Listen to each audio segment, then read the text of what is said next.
We are back with another video. Before we get into the video, like, comment. Spotify posted a billboard that says TRM.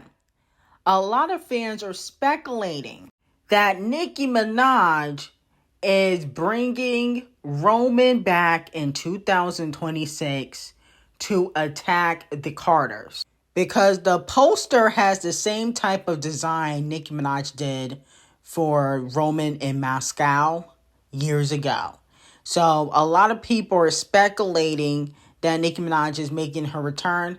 I don't know if I fully believe that. Now, some people are saying it stands for Tate Murray. I'm like, I really wouldn't care if it was Tate because I'm not listening to her music like that anyway. But in regards to Nicki Minaj bringing Roman back to attack the Carters, I think it's very smart. But, you know, she would have to be strategic. I wouldn't post no billboards to even give or tease a return. I would just drop it. Because one thing about the Carters, they're known for sabotaging releases. As Rihanna when she dropped Anti. Okay? They're known for sabotaging releases. I wouldn't even trust it. You know what I'm saying? And I'll be honest with you. I think Nicki, she got to make sure she come hard. Because the general public won't be on her side. They're going to critique the diss. Okay? When Nicki Minaj clap back, and hopefully it's not on X, it's in the music, they're going to critique it and pull it apart. So, you know, hopefully Nicki Minaj comes back hard with the bars. Now, Drizzy Snake, aka Champagne Thickums, he is planning on responding to Camel Face. But I feel like once Nicki Minaj responds, everybody gonna be tuning. I don't think people care if, you know, Champagne Thickums responds or not. Only because he already dissed them on his album Iceman already. Okay, he already dissed Jay-Z in his album. The disses were fire, but I don't feel like that's really going to make or break Jay-Z's career. I don't think it's going to change the perception of him. And I feel like that's what diss records are for. They're supposed to make you think something of a celebrity or rapper that may not even be true. It's supposed to change the perspective of this rapper. Kendrick did it with Drake.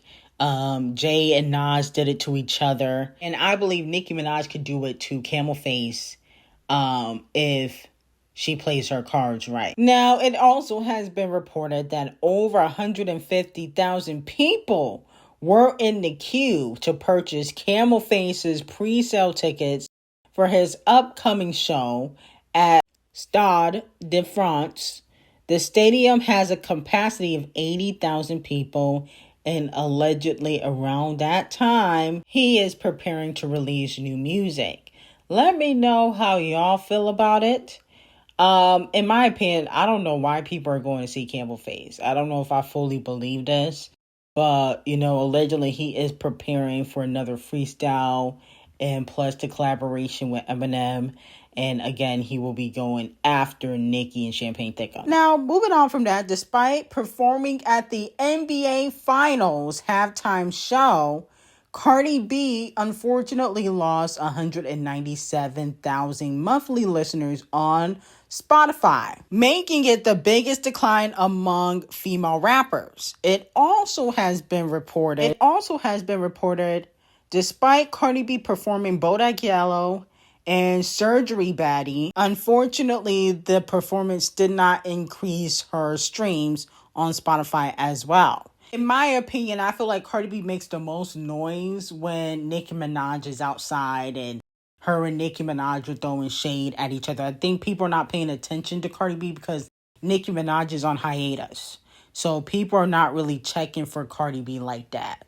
Once Nicki Minaj comes back outside, I think Cardi B and Titanic Records are going to plot to drop something to cause controversy and throw shade at Nicki Minaj.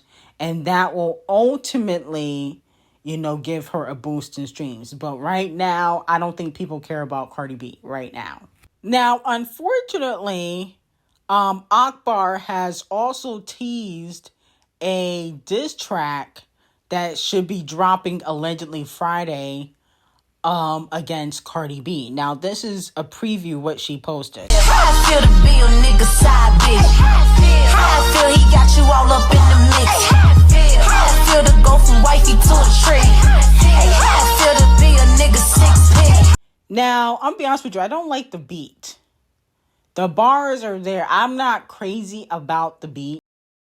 And hopefully, this diss track don't get taken off any streaming platforms or even on YouTube, because I believe she was able to take JT's diss track off streaming platforms last year. So hopefully that doesn't happen to Akbar. But in my opinion, I feel like Akbar, I get it. Her and Cardi B got some heavy beef. They've been going back and forth for years. Cardi B posted an inappropriate picture or video of Akbar. But I also feel like Akbar, again, more hit records, less diss records. To me, this is not a hit from what I'm hearing. It's not a hit. I hear the bars. I don't care for the beat. I just don't feel like this is going to be your big break. You know what I'm saying? You've been rapping for how long? And you've never even had a buzz. No shade. I feel like, even pissy face Carisha making more noise than you. And that's sad. She has no talent. So I feel like it needs to be more hit records and less diss records. Now, did y'all listen to Megan Thee Stallion's new record? Unfortunately, made no noise, but she is featured on the World Cup song DNA alongside Andrea Bocelli and David Guetta. Okay? Now, let me know if y'all like this song. I didn't listen to it, and I probably won't listen to it. I'm not really interested in this song at all, so unfortunately, it won't get a stream from me. But let me know if you guys enjoy the song. Do you guys think that this will be a hit for Megan Thee Stallion? Especially after her last song she dropped, or the last collaboration she dropped with Boss Man D-Lo. That collaboration flopped. So let me know if you guys feel like this collaboration will be a hit for her. It looks like Rihanna's businesses are crumbling. Camel Face's Mercy Pen Capital partners are strong contenders for owning 50% of Fenty Beauty. This has just been reported. Allegedly, Rihanna may soon be singing a new tune. Sources tell Beauty Independent that Camel Face backed Mercy Pen Capital Partners, his investment company, is in the leading contender to acquire LVMH 50% stake in Fenty Beauty. The transaction would rank among Mercy Pen's biggest to date and build on its previous investments in Rihanna's Savage Fenty lingerie brand. It would also stand out as a major transaction in the color cosmetics category at a time where such deals have been scarce. Okay, so let me know if you guys are here for Camel Face owning 50% of Fenty Beauty, since he already has, some ownership in Savage Fenty. Let me know how y'all feel about it. Here's my thing with Rihanna. Like, why didn't you just buy 50% of it? But allegedly, the reason why LVMH is selling their portion is because the sales are down at Fenty. Okay, y'all have not been supporting. So now LVMH, which is owned by Bernard Arnault, who is a fashion gatekeeper, is now selling his portion because he ain't making no money. Okay? Why y'all stop supporting Fenty? Too busy buying Rhode and Rare Beauty, y'all forgot to support Rihanna. She did it first. Well, technically Kylie did it, but Rihanna did it better. Y'all need to stop supporting the other beauty brands and start supporting Fenty again. Even though, no shade, Selena Gomez's eyebrow pencil, the eyebrow gel is bomb. No shade. Rihanna got to get like that. Rare Beauty got some fire, right? Rare Beauty got some heat. But we're not going to stop supporting Fenty. So I want everybody who's watching this video to purchase one thing off the Fenty website, because we can't have Rihanna lose her $1 billion status. We can't have that. Okay? Now, speaking of Riri, ASAP the colorist will be receiving 100,000 lashes. Why the hell is ASAP the colorist wearing a thong on stage at one of his concerts? Now, at first, I thought this was AI. I said, this got to be fake. But no, there is a video. And it's not AI. You can see the string. My whole thing is, why? Why are you wearing a thong? Like, I'm sorry. I'm sorry. Rihanna, your man is wearing a thong. He went into your drawers, grabbed a Fenty thong, and wore it on stage. No. Unexcusable. Inexcusable. I'm sorry. ASAP, you cannot do that. No. I mean, technically, he could do whatever he wants, but I just feel like, well, all this shit ASAP Rocky talks in records and you shooting people, this is not thug behavior. You know, he be acting tough in records. He shot someone, got off.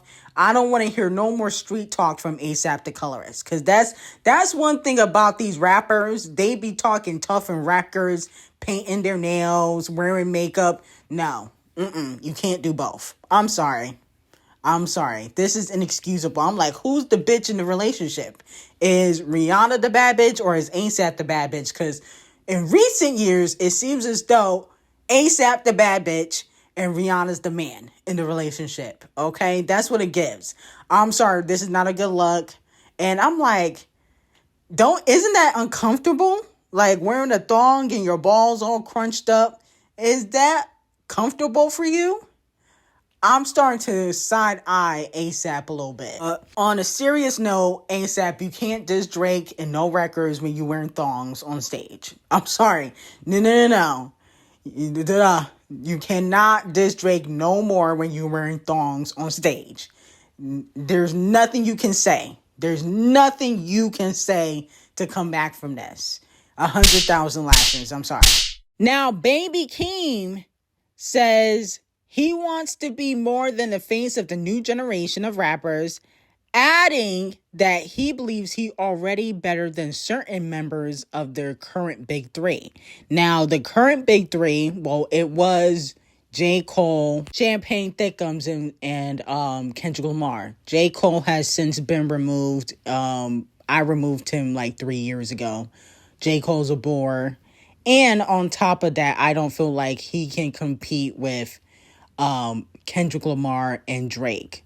Lyrically, stats wise, when it comes to number ones, he's not on the same level as them. But Baby Keem is saying that he is part of the new generation big three. So let me know if you guys agree or disagree and who is part of your big three for the newer generation.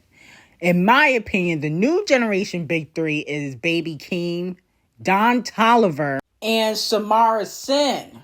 Okay, I think those are the big threes for this current generation of hip-hop. And I definitely feel like Don Toliver and Baby Keem, especially next year, they're going to get really, really, really, really, really mainstream.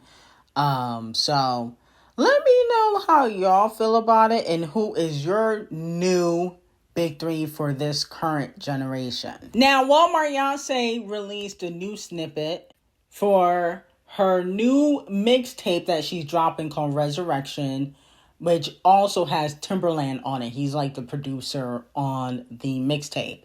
Now, a lot of people a few days ago were calling out the fact that Parkwood Entertainment's not really promoting the mixtape, but allegedly Parkwood and Columbia do not agree with Walmart Beyonce putting out the mixtape, okay?